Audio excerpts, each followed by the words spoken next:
Ladies and gentlemen, welcome to a rather retrospective review into the third in line of the Overwatch statue collector's range, that being Widowmaker.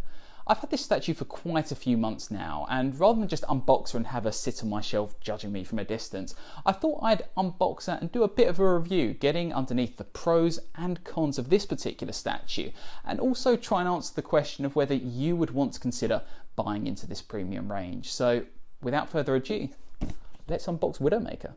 So it's no surprise that the first thing I'm going to showcase is the statue's packaging. Coincidentally, I recently came across my old physical copies of World of Warcraft and all the expansions so far, and something that still surprises me is how much detail and character is in the packaging for those games. Something which, more so than ever these days, is becoming more redundant. I know we're dealing with a statue here, but it's nice to know that Blizzard has been producing great characterful packaging for its products for years, and the box to Widowmaker is no exception. We get the iconic Overwatch logo across the front, Widowmaker's own icon, and some really nice exhibition photos of the statue itself. Lastly, the back is adorned with some basic facts about the character, including her name, background, affiliation, and a French flag, just to make me feel even more uncomfortable about having a statue of a scantily clad fictional character delivered to my work address. Coming back to affiliation though, something I think they missed was including the Talon logo somewhere on the box. I get that you shouldn't replace the larger Overwatch logo, that's what people recognise the franchise for. But do we need a second one on the back of the box, right under where it says she works for Talon? Surely having an affiliation logo would add even more to the character of this box, increasing some of the collectability for those who simply want to collect the villains of the franchise. Despite this pretty minor point though, the box has a wonderful sense of character about it, right down to the colour scheme that identifies Widowmaker so well. To me, you're not just buying an Overwatch statue with these purchases. The box is telling you very clearly that you're specifically buying a Widowmaker collectible. And that's a great feeling to have if you're someone with a passion for a particular character in this franchise, strengthening that sense of fandom. Now, dragging myself away from the packaging for a moment, let's unbox the statue itself. When you open up the box, you're going to be greeted with the carefully composed instructions to this premium and expensive collectible.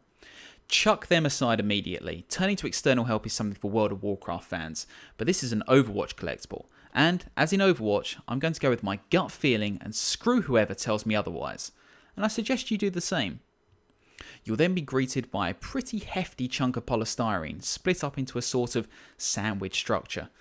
On one side, you'll find the lady herself, pretty much in one piece, with her iconic weapon closely at hand, and a copious amount of silicone gel for some reason.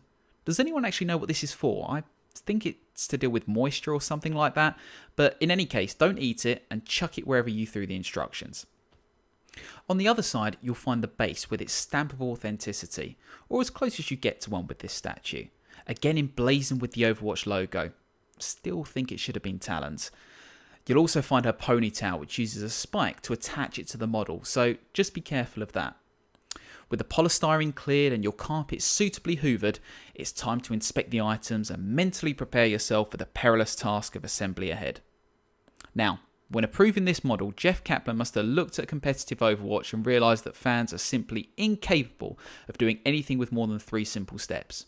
That's why the payload gets ditched so often in favour of spraying everything in sight, shouting at trolls on voice chat, and searching Netflix for something to watch when it's your turn to defend. That's also why Widowmaker thankfully has only 3 simple steps to assembly. It's going to be super fun and we all know it. There's a pin and a block on her left foot that will allow her to slide neatly into the base, holding her pretty firmly even when you're moving her around on surfaces or at an angle. Her arm has a similar block to the one on her left foot, and this one's magnetised, so it will fit quite neatly into the groove and hold itself there.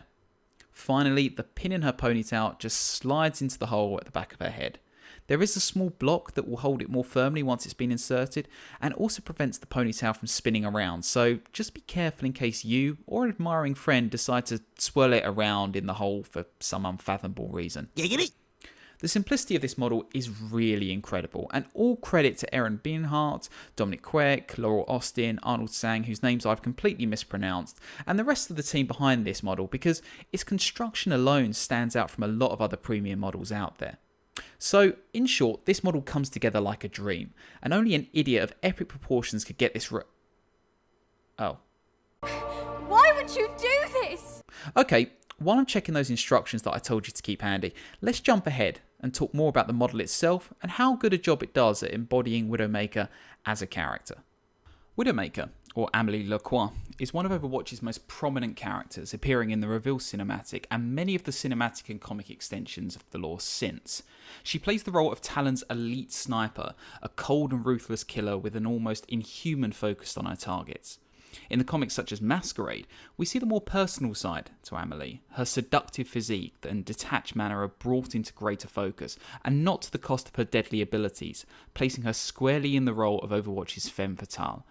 We even see her in comics such as Reflections, and see a hint of the deep personal sorrow she hides behind that otherwise indifferent personality, teasing us at possible themes of redemption or revenge to come. So, how well does the statue do in capturing all the different elements behind Widowmaker's character? Well, in short, exceedingly well. The statue presents Widowmaker at a moment reminiscent of many of her cinematic appearances, receiving orders no doubt from one of her Talon agents as she gazes on from high at her target. In the game, Widowmaker isn't a character to act entirely alone. Her abilities focus on gaining excellent vantage points on her foes and then feeding that information back to her allies. The positioning of her gun in this pose is particularly interesting, held not ready for the shot, but down at her side. Even more so, it's held behind her, not only allowing a greater focus on her slender figure, but capturing her confidence in the field. As she watches her target, she feels no need to hold her weapon ready. She is entirely secure in the knowledge that she is unseen and out of danger, even while she stands tall among her surroundings. As I mentioned, the placement of her weapon also allows greater focus on her physique, and particularly a greater focus on her legs. Much like Tracer, Widowmaker's design intends to emphasise agility. Both characters are able to navigate the battlefield with speed and an element of grace. No doubt the reason they make such great antagonists in the Alive cinematic. However, in contrast to Tracer, whose pose captures more of her playstyle, the statue of Widowmaker uses the pose to emphasise more of her inner personality. Her legs stand apart, carefully illustrating more of her self-assurance. I say carefully because it's quite easy for such a stance to enter the realms of comical if emphasised too greatly. Her legs also reach down to the high-heeled combat boots she wears, a subtle yet nonetheless clear reminder of Widowmaker's overt femininity and the deadly manner in which she utilises it.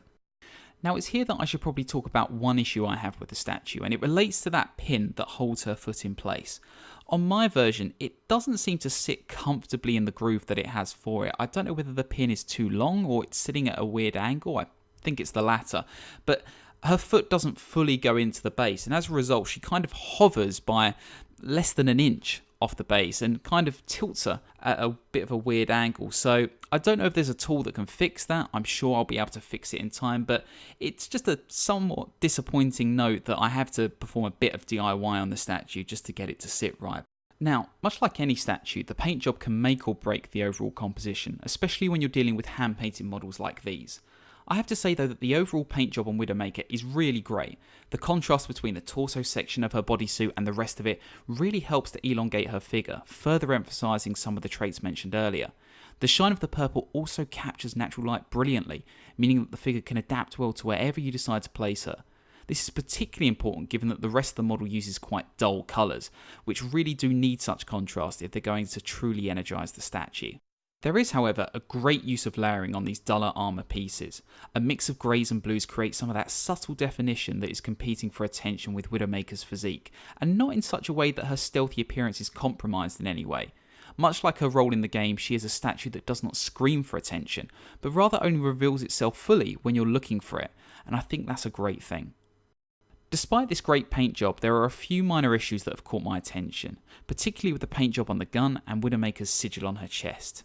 This is just an issue of speedy hand painters overstepping the borders slightly, and it's nothing major, but certainly something that appears under closer inspection.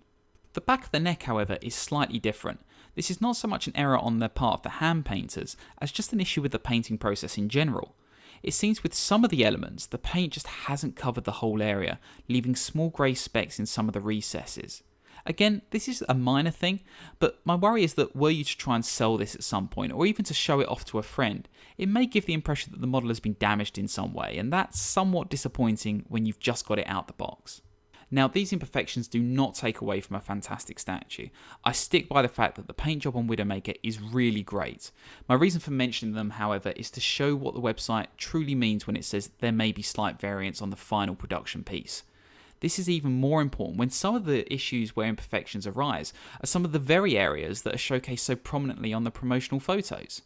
Now, this is naturally going to change from model to model, and yours is not going to be the same as mine. And it's just part of the experience of receiving a hand-painted model at the end of the day. But at least you know what to expect if you're a first-time buyer. So there we go, Widowmaker unboxed and ready to find a place on my shelf. And I really hope this video has been informative for you, both in regards to how well the statue does at embodying Widowmaker as a character, and as to whether you would want to consider buying into a range as premium as this. I personally love the statues, and I'll certainly be picking up one or two others down the line, and I hope you'll consider doing so as well. If you like this video, please do give it a like, that would be fantastic, and please also consider subscribing to the channel. I have more plans for unboxing videos, starting with the Overwatch Collector's Edition art book. So I hope I'll have you around for that video. But until next time, just have a great week in gaming.